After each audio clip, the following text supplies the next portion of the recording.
안녕하세요. NIB 초대석의 새 얼굴 아나운서 이우영입니다. 을사년 새해를 맞아 이렇게 인사드립니다. 다시 한번 인천 시민 여러분 새해 복 많이 받으시기 바랍니다.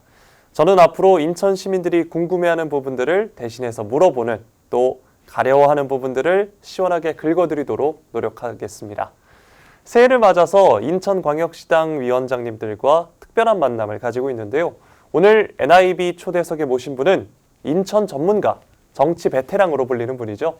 더불어민주당 인천광역시당 고남석 위원장님입니다. 안녕하세요. 안녕하세요. 네, 반갑습니다. 반갑습니다. 네. 먼저 NIB 초대석 시청자분들에게 인사 말씀 부탁드리겠습니다. 예, NIB 시청자 여러분 안녕하세요. 더불어민주당 인천광역시당 위원장 고남석입니다.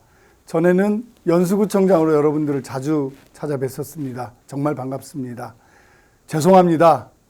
정치가 경제를 망쳐서 지금 모든 곳에서 정말 경제 위기를 한 목소리로 얘기하시고 부끄럽습니다. 저희 정치 빨리 복원해서 우리 경제 다시 되살리고 여러분들 삶이 풍요로울 수 있는 그런 을사년이 될 수 있도록 최선을 다하겠습니다. 그래도 따뜻한 새해 맞이하시고 건강 유의하시기 바랍니다. 새해 복 많이 받으십시오. 네, 위원장님도 새해 복 많이 받으시고요. 네. 작년 7월이었습니다. 더불어민주당 인천시당 위원장으로 이제 취임을 하셨는데 취임 후 7개월이라는 시간이 지났습니다. 어떻게 보내셨나요? 예, 7개월 저한테 붙은 별명이 있는데요. 네. 스트리트맨. 스트리트맨. 예, 거리의 사나이. 네. 이제 하자마자 강화 보궐선거, 군수 보궐선거가 있어서 추석도 반납하고 약 3개월간 강화에서 그 거리를 헤매며 유세도 하고 다양하게 했습니다. 20년 만에 40%가 넘는 그런 지지율도 확보했고요. 또 그러고 나니까 여러 가지 계엄이라는 정말 있어서는 안 되는 일들이 벌어지면서 1000만인 탄핵 서명 운동을 포함해서 광화문과 인천 부평 또 로데오 거리를 오가며 우리 인천 시민들께 이 부당함을 이야기하며 지냈던 세월입니다. 아마 저희들이 느끼는 것 이상으로 우리 경제 현장이나 우리 주민분들이 느끼는 고통이 더 심했으리라고 생각하고 그래도 어쨌든 늘 주민 곁에 있으려고 노력한 7개월이 아니지 않겠나 생각하고 있습니다. 네, 지난 7개월간 정말 쉴 새 없이 바쁘셨고 이제 앞으로도 바쁘실 예정인데 인천시당 위원장으로서 가장 중요하게 생각하는 정치적인 가치는 무엇인가요? 저는 역시 민주적 가치를 유지하고 품격 있는 대한민국을 만들어 간다. 그리고 두 번째는 그런 품격 있는 대한민국의 가장 선도적인 도시를 인천이 획득할 수 있도록 만드는 것. 그게 저는 제가 생각하는 정치의 가치이고 또 평생을 그렇게 살아왔다고 생각합니다. 우리 인천은 일제강점기 시기에도 민족운동과 독립운동과 또 노동운동이 가장 선진적이고 혁신적으로 진행되었던 도시이고요. 또 그 이후에도 산업화 과정에서도 정말 대한민국을 선도하는 소위 공단이라고 하는 곳 속에서의 멈추지 않는 엔진의 역할을 진행해 왔습니다. 또 민주주의 역사 속에서도 5.3 민주화 운동과 또 다양한 형태의 민주주의를 지켜내기 위한 싸움에서 선봉에 서왔던 도시입니다. 그런 만큼 다시 민주주의 침탈이 이루어지고 있는 지금의 작금의 상황에서 민주주의 가치를 복원하는 것, 그것만큼 정치의 제일 주제는 없다고 생각합니다. 네. 위원장님께서 앞서서 인사 때도 말씀해 주셨지만 오랜 정치 경력도 있으시고 또 지역에서의 인지도도 상당히 탄탄한 것으로 알고 있습니다. 그래서 그 누구보다 지역 현안을 샅샅이 꿰고 계실 텐데 시당 위원장 취임 후에 지역 현안의 어떤 점에 주력하셨는지가 궁금합니다. 예, 우선 들어와 보니까 올해 예산과 관련한 부분들을 국회에서 이제 인천 몫을 제대로 확보하는 것이 굉장히 시급한 문제이더라고요.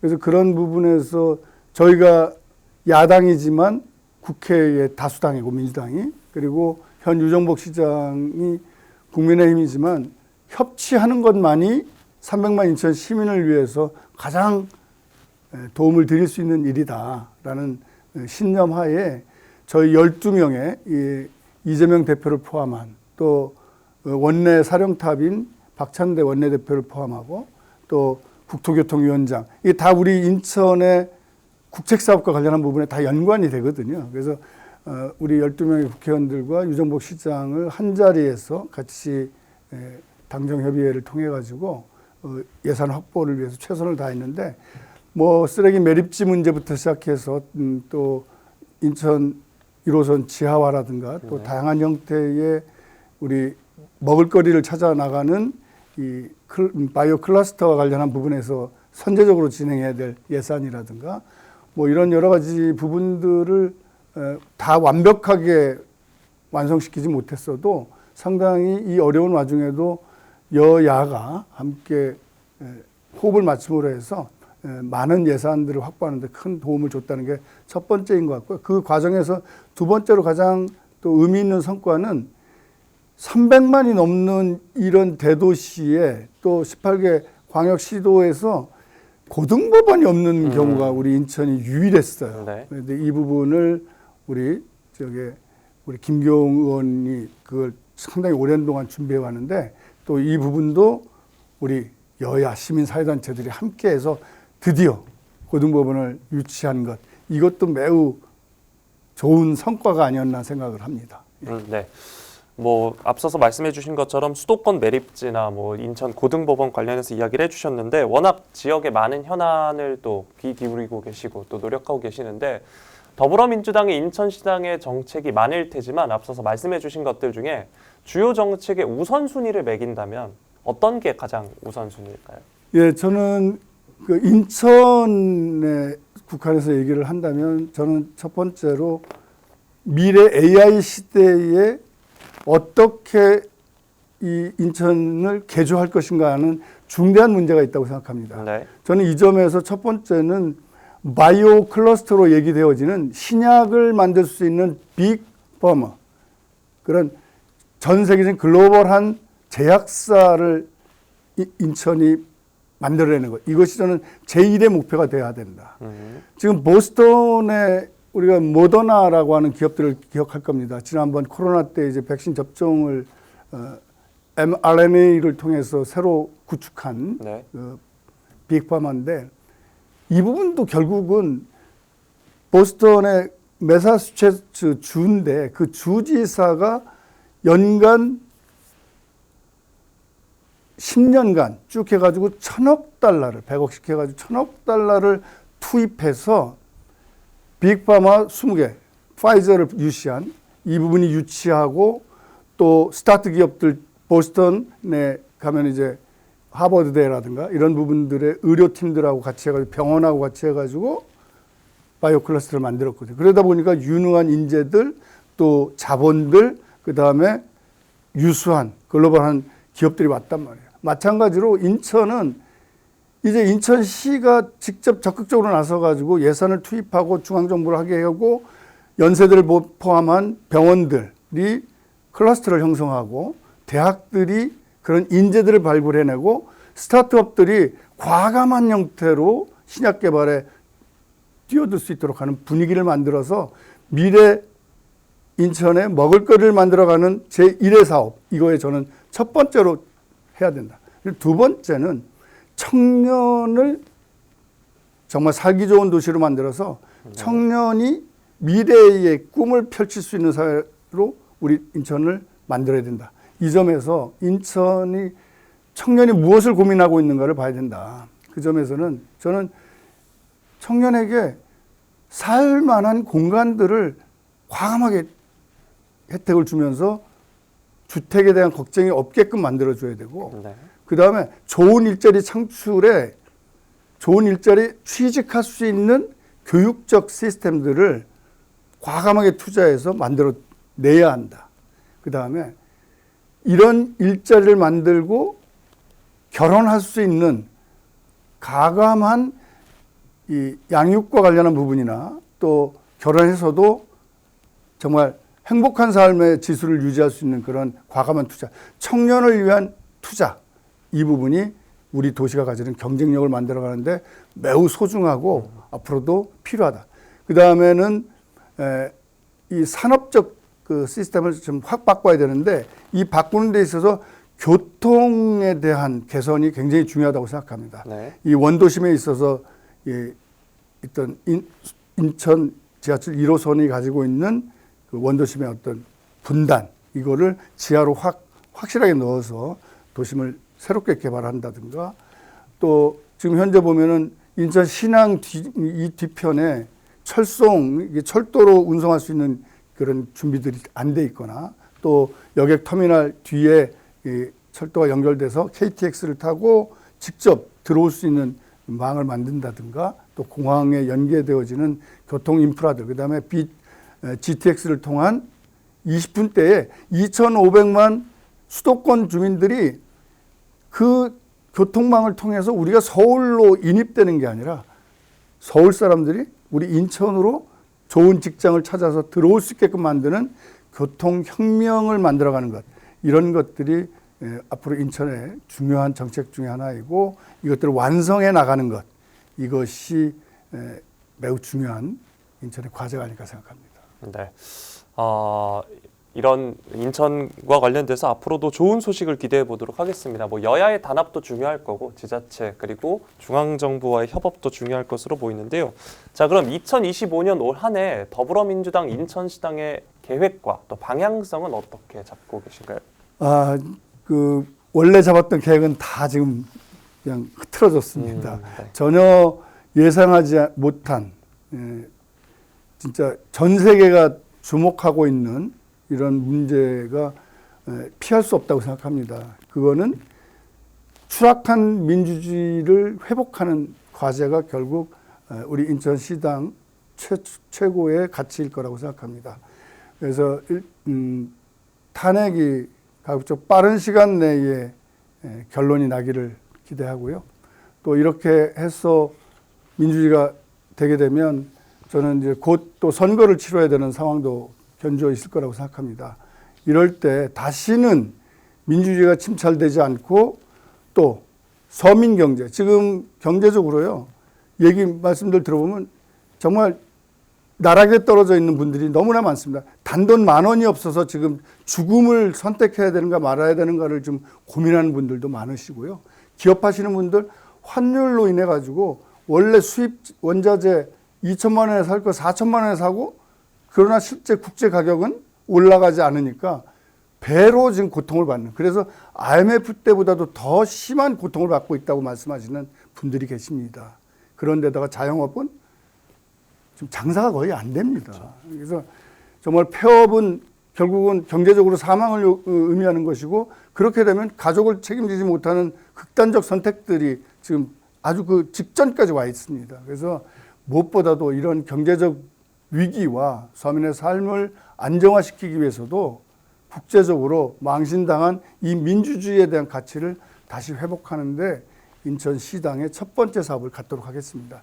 그다음에 두 번째는 아까도 말씀드렸습니다만 저희는 당원 중심의 정당입니다. 그래서 당원들이 300만 인천 시민들과 함께 어울려 살고 있는 20만 당원들이 우리 인천에 안고 있는 문제가 무엇인지를 하나하나 잘 이야기할 수 있도록 기회를 만들어서 거기서 만들어지는 인천의 과제들, 그리고 해결 방법, 이런 것들을 우리 당원과 인천 시민들과 함께 하면서 새롭게 인천 사회가 원하는 새로운 사회, 새로운 인천시를 만들기 위한 프로젝트를 완성시켜 나가는 것이 매우 중요하다고 생각합니다. 그래서 우리 인천시당이 핵심적 사업은 당원이 스스로 과제를 찾아내고 인천을 새롭게 만들어가는 이런 일련의 대장정을 인천시당이 만들어내는 것, 이것도 또한 매우 중요합니다.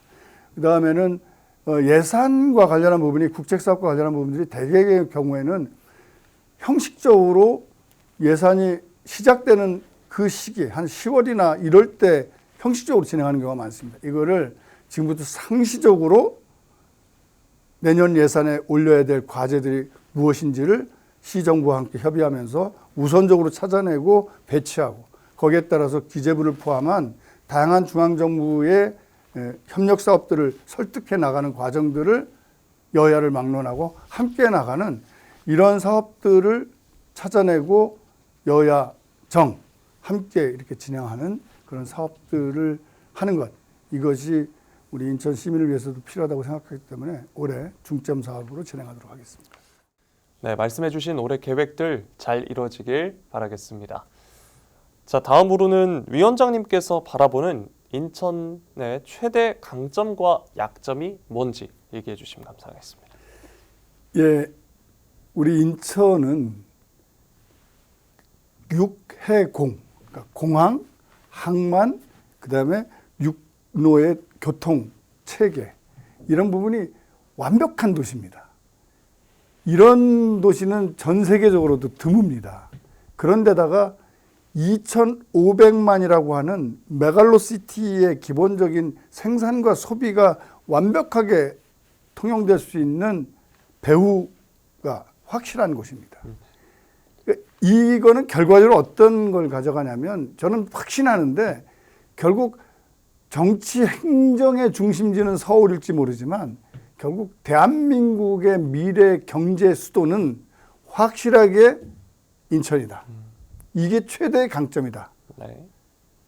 그리고 그러면 인천의 가장 큰 단점은 그런 부분을 체감으로, 삶의 질로 300만 인천 시민이 느껴야 하는데 그 간극이 너무 크다. 도시는 화려하고 도시는 생산적인 것 같은데 네. 나의 삶은 그러하지 아니하고 전세 사기 위해서 극단적인 선택을 해야 되고, 또 도시계획이 형편없는 경우들이 많아서 회색 도시의 이미지, 공장 한 군데서 굴뚝에서 연기가 바락바락 나는데 옆에서는 콜록콜록하면서 여전히 집을 짓는 이런 부조화스러운 형태의 도시계획으로 인한 주거 환경에 대한 피폐함도 있고, 그다음 소위 얘기해서 원도심과 신도심의 간극의 격차도 워낙 강하고, 그다음에 매립지와 관련한 부분에서 수도권 2,500만의 모든 쓰레기와 관련한 공해는 다 수십 년간 지금 받으면서도 거기에 대한 피해에 대한 어떠한 보상도 제대로 진행되지 않는 사각지대. 뭐 이런 삶의 원천적인 형태가 나는 인천에 살아서 행복하다라고 하는 느낌으로 오지 않는 것이 저는 최대의 지금 인천이 안고 있는 단점이다. 이걸 해소하지 않고는 인천시가 아무리 경제적으로 풍요롭다는 얘기를 들어보면 뭐 하겠습니까? 이런 것들이 제일 크다고 생각합니다. 네. 말씀해 주신 것처럼 강점들은 더 강점이 되고 또 약점들은 보완이 돼서 살기 좋은 미래 중심의 도시 인천이 될 수 있도록 지속적인 노력 부탁드리도록 하겠습니다. 앞서서 인천에서 시급히 해결해야 할 문제들에 대해서도 이야기해 주셨는데요. 이 외에도 위원장님은 조속히 해결해야 할 것이 무엇이라고 보십니까? 네, 인천에서는 우선 제일 중요한 건 아까도 좀 잠깐 말씀드렸습니다만 쓰레기 매립지 문제는 반드시 처리해야 합니다. 네. 소위 기후 환경에 대한 대응을 얼마나 잘하느냐가 품격 있는 도시의 핵심이거든요. 지금처럼 전 근대적인 방식에 있어서의 매립 방식들이 이제 조금씩 탈피하고 있지만 그 모든 희생을 우리가 감수하는 것은 절대로 안 된다. 그다음에 인천 1호선 지하화 사업을 통해서 원도심의 주거 환경을 획기적으로 바꾸는 문제에 대한 것들, 이거는 앞으로도 굉장히 당장의 현안으로서 매우 중요한 문제로 다가온다. 그다음에 지금 무엇보다도 더 제일 중요한 거는 윤석열 대통령이 마치 병정놀이 하듯이 국회에 잠깐 겁준다고 겸하는 그 순간부터 대한민국은 지금 완전히 추락했고 우리 인천 시민의 삶도 지금 완전히 빠져 있습니다. 이럴 때 서민을 위한 경제적 안정을 위한 조치를 획기적으로 높이는 방식이 지금 현재서 저는 인천 문제에서 가장 중요하다고 생각합니다. 예를 들어 경제 안정을 위한 경영 안정을 위해서 시에서 보증보험을 통해 가지고 이자를 조금 상쇄시켜주는 정도 가지고는 절대로 안 됩니다. 저는 빨리 추경해서 국가도 추경, 인천시도 추경해서 상당한 부분을 부도 위기에 처해 있는 기업들을 살리기 위해서 과감하게 재정적 지원을 해야 된다.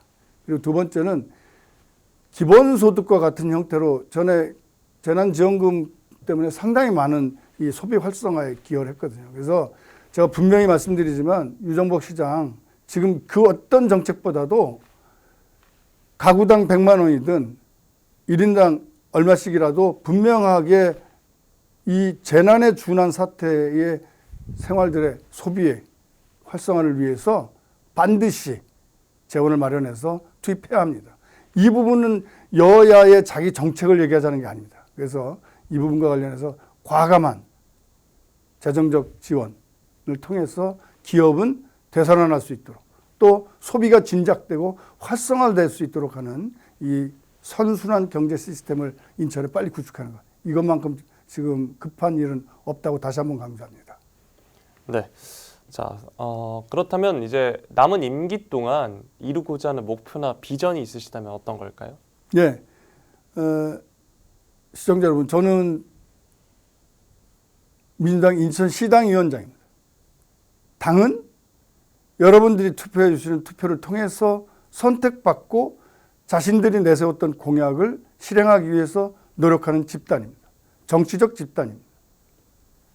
자기 임무에 게을리할 수 없습니다. 저는 우리 인천시당이 앞장서서 향후에 다가올 대통령 선거나 지방선거에서 반드시 여러분의 선택을 받을 수 있도록 해서 저희가 국가 운영과 인천시 운영을 책임져서 여러분들이 보기에도 서민 경제를 안정화시키고 삶의 질을 획기적으로 높이는 그런 새로운 시당이 될 수 있도록 노력하겠습니다. 이 과정에서 그동안 저희가 수권했을 때 제대로 못했던 것들 철저하게 여러분들에게 비판받고 반성하면서 출발하겠습니다. 그것이 우리 인천시당이 해야 될 최고의 목표라고 생각합니다. 네, 이렇게 남은 임기 동안 이루고자 하는 목표와 비전도 이야기해 주셨는데요. 마지막으로 혹시 시청자분들에게 전하고 싶으신 메시지가 더 있으실까요? 예, NIB 시청자 여러분, 300만 인천 시민 여러분, 어렵습니다. 그러나 우리는 산업화와 민주화를 동시에 이룩한 전 세계 유일무이한 국가입니다. 그리고 한류를 통해서 문화강국, 김구 선생이 얘기했던 우리는 군사나 정치적 행위를 통해서 세계적인 지도 국가가 아니라 문화 강국으로서의 세계 국가로 거듭나고 있습니다. 추락한 대한민국 여러분과 함께 만들어 가겠습니다. 자신 있습니다. 저희 민주당이 함께 하겠습니다. 올해 여러분과 함께하는 대장정이 비록 고통스럽고 힘들다 하더라도 하나하나 여러분의 손 맞잡고 최선을 다해서 반드시 세계에 다시 민주주의 국가를 꽃피우고 경제적으로 성공하는 국가 그리고 인천시가 될 수 있도록 여러분 함께 합시다. 같이 하겠습니다. 네, 답변 감사합니다. 최선을 다하는 모습 기대해 보도록 하겠습니다. 시민들의 목소리에 귀 기울이며 협력과 소통을 지향하는 더불어민주당 인천광역시당 계속해서 지켜보고 또 응원하도록 하겠습니다. 오늘 NIB 초대석에서는 더불어민주당 인천광역시당 고남석 위원장님과 이야기 나눠봤는데요. 함께해 주셔서 감사합니다. 감사합니다. 새해 복 많이 받으십시오. 새해 복 많이 받으세요. 네. NIB 초대석 다음 시간에 또 찾아뵙겠습니다. 함께해 주신 여러분 고맙습니다.